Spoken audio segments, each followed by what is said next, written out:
So if you have any questions on any of what I've shared here today, you can contact me through the ministry's website, which is oldpaththeology.net. There is an email form that's there. You can send me an email. If you have any questions that you want to just throw out there and we can discuss them, you can do so also in this YouTube channel. If you're not a subscriber, then we ask that you become a subscriber. We'd love to get a chance to interact with you and let you know when things are coming up. So, interesting times in which we live, and I want to address a topic that's kind of a running part. And so this will be actually part 3 of the series that I want to do, and it's mainly because of Charlie Kirk. And that's mainly because now that he's been murdered and you know, we can call it an assassination, there are a lot of critics that he has in the church. And those critics are critical of him because of what seemed to be his objectives. And so his objectives was he wanted to engage the culture. He wanted to get to the kids and talk with them about the things that they're believing and challenge them on what they believed. He wanted the nation to consider who it is that's governing them, and so he involved himself a lot in the political things. And because he talked about things of education, and because he talked about things of government, and because of sometimes he would go to you know, conferences, rallies, whatever you might want to call it, and there were other people there with him, pastors and leaders in religious movements, who actually believed in some more spiritual stuff having to do with these topics, that he must have been one of them, and he believed all of these different things. So let me do a real quick recap on this. Today we're going to look at the 7 mountains and what does that mean. Here are the 4 things that you hear mentioned all the time when it comes up, this whole discussion comes up. You'll hear about Dominionism. We've already covered that. You'll hear about Christian nationalism, and we've covered that. Now we get into the 7 mountains, and next time that we're together, which will be this coming Monday in the book of Isaiah, we're going to be talking about what is the new Apostolic Reformation. So let me see if I can just kind of make this work. You know, sometimes we'll see the charts or the flow charts or whatever else. Dominionism is really this thing up at the top. Dominionism is a theology. And you can go back and look at what we did on this in the shorts that we have on YouTube. What is Dominionism? I go through it, and I use their own words to explain it. We'll do the same with 7 mountains today. But Dominionism is the theology, and there's an eschatology to it. The theology, first of all, is that God, and here's what he's going to do, dominion was lost because of sin at Eden. And so in these days, dominion is going to be taken back by the church, and we're going to ultimately usher in the second coming of Jesus Christ. That would be their eschatology. The reason why they believe these things is because God's going to wrap up his dealings with mankind, and Jesus is going to set up his kingdom here on earth. But there's dominion, and there's an element within the church that believes that they are those people who are going to be involved in bringing back dominion from the devil to the church, and we're going to usher in the second coming of Jesus, or the establishing of his kingdom. So that's the theology, and that's the eschatology behind all of these different things. Within that, there are people who believe that part of that dominion means that we need to return the nation here of the United States. We need to return it to being a Christian nation again, because it's become too secular and it's rejecting of God. So therefore, we've got to bring back that national, even by having the government begin to mandate Christian moral and ethic and governance. It has to be a Christian government. So we've covered those 2 topics, and again, we looked at what was the original intent, I believe, of the founding fathers when they talked about that there's nothing wrong with the people of the nation preferring for themselves people of a Christian moral and ethic, because ultimately the Constitution, as it was originally written, was an incredibly freeing and liberating document for the people that lived here. But if the people became immoral, it's going to be a mess. That was what Adam's concern was, and we mentioned him. So once again, it's why I don't have a problem with Christians being involved in politics. I don't believe there's a problem with us wanting to vote for people that better reflect our views, because I certainly know what the people who hate my views of the world and hate my spirituality and hate my belief in God, I can see what those people want to do to the nation. And unfortunately, the decisions that they make affect my everyday life. So as long as I'm here and I have a voice, I don't see a problem with being able to use it. That doesn't make me a Christian nationalist. So let people say whatever they're going to want to say. But that's just, I can only speak for myself and for defining the terms properly. So in the seven mountains, there's another part of that. Dominion theology is going to be shown to us as they would say, well, if you believe that dominion was lost back at Eden, and in our modern day, how would you then arrest back that dominion? And they would say, well, there are seven main parts of the culture and of the actual country itself, and what we really need to do is get ourselves back involved in those seven mountains. And so let me go ahead and I'll bring up a graphic here that will help explain what those are, and let me go ahead and use one of their own websites, and there are a number of them, of the people who believe in these things.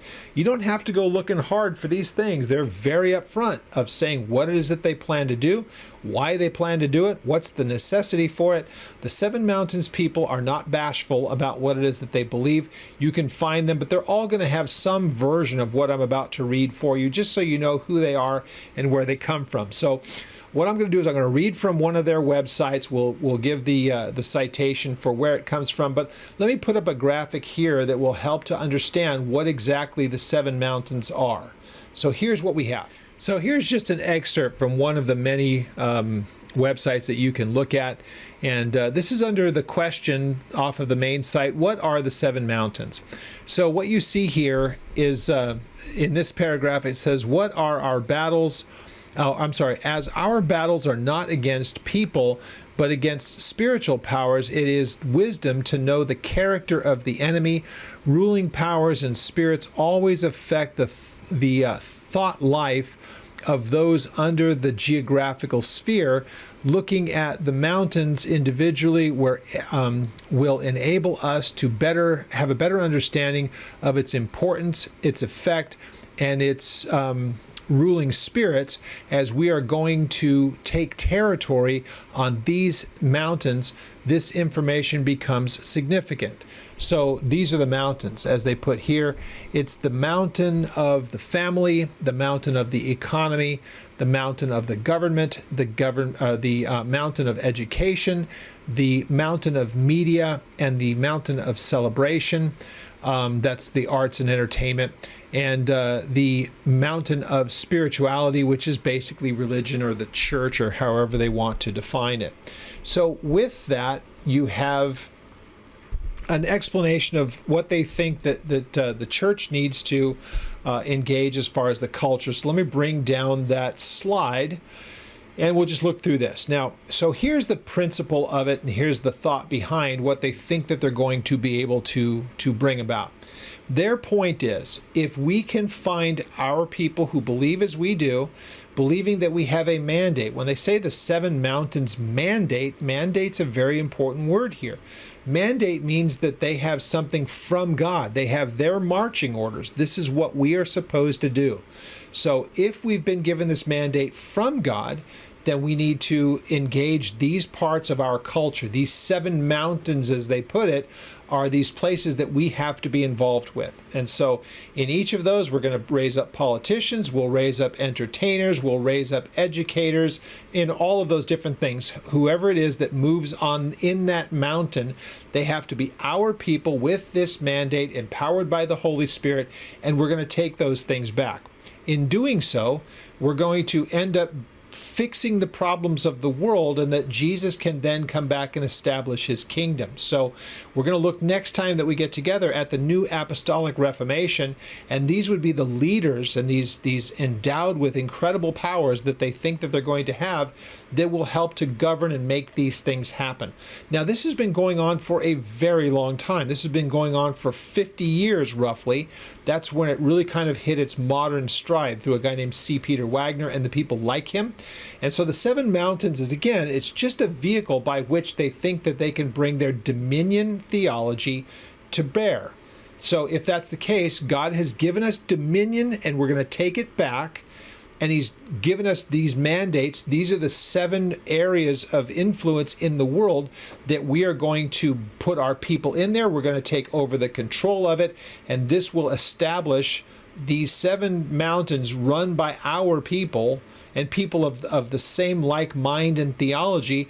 And in doing so, once we've conquered those 7 mountains, then the world will be ready for the return of Jesus and he can establish his kingdom. So there are, again, different views by the people that are in this of their eschatology. Some think that they will do this and they will be arresting in the 7 years of the tribulation is when they're going to really take all this stuff over.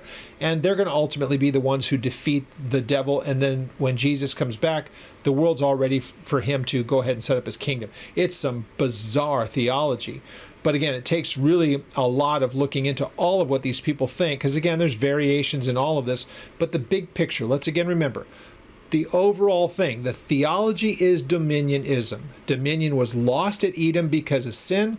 So ever since Adam and Eve fell, dominion has been in the hands of the devil. We're taking it back. That's the theology of it. The eschatology part of it, in how it fits with the end times, well, we want to return the nation of the United States to be a Christian nation. We also want these 7 mountains, not just the political stuff like the nationalism part is, but we want to also, within that nation, there's going to be all these 7 mountains. So the government is going to reflect it. Education will, the financial things, the arts and the entertainment, the church, all these mountains are going to be part of that Christian nation, but we're going to do this worldwide, so it's not just this nation alone. And then there is as C. Peter Wagner was the guy who coined the phrase 50 years ago, this will be done through the new Apostolic Reformation. God's doing this brand new work. It's the new Reformation. We're going to get into this on our next and the last of these, but I want to link them all together because really this has become a topic that people are paying attention to because of what happened to Charlie Kirk. And so we will be talking about that and wrapping this up as we get together next Monday in the Isaiah study of putting these pieces all together. Now we're making these into shorts, and so you'll get a chance to be able to look at them as individual pieces, but you'll notice that they kind of fit together, but they're not all being the same thing, though after you get past dominionism, they all kind of work hand in glove, and there's some redundancy in it. But if you really understand the terms and what they mean by it using their own words, you can kind of say, oh, I see how this works. And then it makes a little bit more sense. So if you have any questions on that, please contact me through the ministry's website. Love to discuss it with you. There's lots to discuss here. It's important. It's going to be a big topic over the next year after now that Turning Point's going to be doing a lot more stuff in schools. And it's going to be in the news quite a bit more. The people in the Dominionist movement, I don't think any of them are cheering that Charlie was killed, but they really see this as a great end to make this their cause. So going to be an interesting year to watch. Anyhow, if you have any questions, please contact me through the website. If you have any comments, you can put them in YouTube.